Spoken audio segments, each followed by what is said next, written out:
So today is the day we'll read a story from the book Make Time.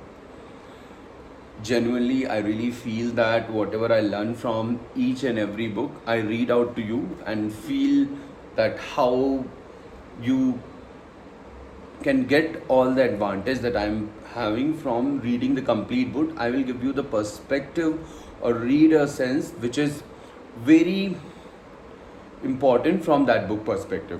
I'll read. We are genetically predisposed to be either morning people or night people. I base this not on science but on first hand observation of my sons conducted over the past several thousand days. My older son, Luke, is a morning person who wakes up singing at breakfast. He can speak at a rate of approximately 2600 words per minute, and that is without any coffee. My son Flynn, in contrast, is a night person. The morning makes him confused and angry, and if I try to talk him before 7 am, he will punch me in the crotch. I get it, I am a night person too. I tried ZZ tactics to become a morning person but was always thwarted by interruptions by my kids. It was frustrating. With a family and a full time job, it was often tough to find uninterrupted time during the day to do my highlight. If the mornings were unavailable, I would have to make the time somewhere else. I decided to get better at being at night person. I realized that the hours between 9:30 p.m. when my kids were asleep and 11:30 p.m. when I went to sleep could be the perfect time to focus. I would never taken nighttime seriously before, but there was two bonus hours just sitting there for the taking if only I could use them effectively. The biggest challenge was that even though I could easily as still awake till 11:30 p.m., my battery was often drained. It didn't have the mental focus to do anything significantly.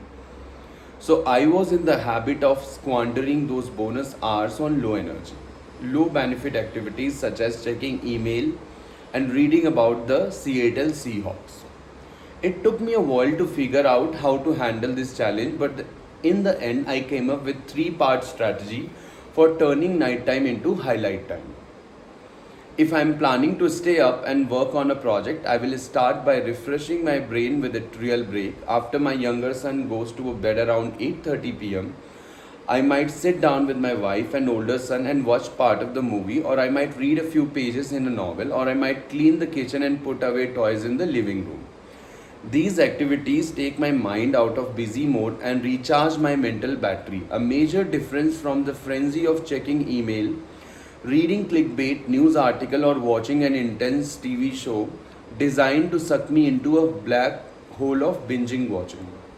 Go offline. Around 9:30 I will switch into highlight mode, usually for writing, but sometimes to prepare a presentation or workshop. Even with a quickly battery recharge, my focus is usually not at 100%. So I put a vacation timer on the internet, allowing me to concentrate on my writing with minimal willpower. Don't forget to wind down. I learned the hard way that I have to spin down my brain after late night works or I will seriously mess up my sleep. Dimming the light help, but most important is getting to bed before I turn into a pumpkin. For me, that magic is around 8:30 p.m. If I am not in bed by then, I will tank my energy the next day. Thank you.